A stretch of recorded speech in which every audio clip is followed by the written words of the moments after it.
you probably know of this, but I have to tell the listeners because it was mind-blowing. People are all aware, unfortunately, what happened in Israel with the hostages, which was horrible. But in one of our journals, there was a letter or comment to the editor that one of the Israeli doctors had a patient. He had been like a 7 or 8 year old boy that had severe peanut allergy. And he went through OIT, I think for about a year or 2 years. And I think he stopped it for a little while. I'm recollecting. And then unfortunately he was taken hostage during, the horrible event on October 7th.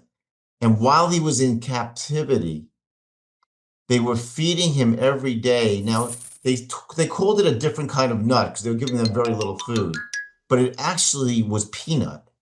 And he would get a little bit of a tingling in his mouth, but he had no severe reaction all during those months that he was in captivity. So I had to say, well, God was looking out for him in that situation, sort of. The other part I don't know about, but what's your thoughts on that?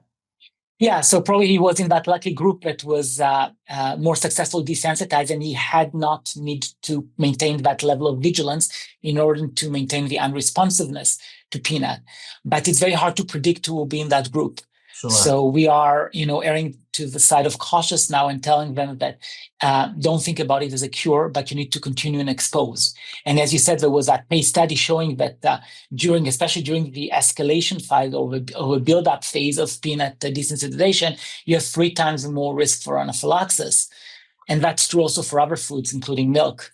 Right. So Dr. Ben-Shon, how do you advise a parent, about whether to undertake this? And also, So the main again, as you know, too, yeah. we're going to get into it in a second, too, and a lot of these children, it's not just one food. It's typically multiple foods that at least I'm seeing in my practice.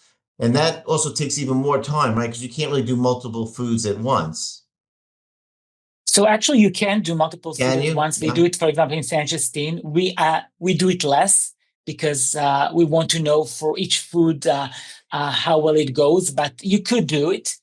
There are studies that it works.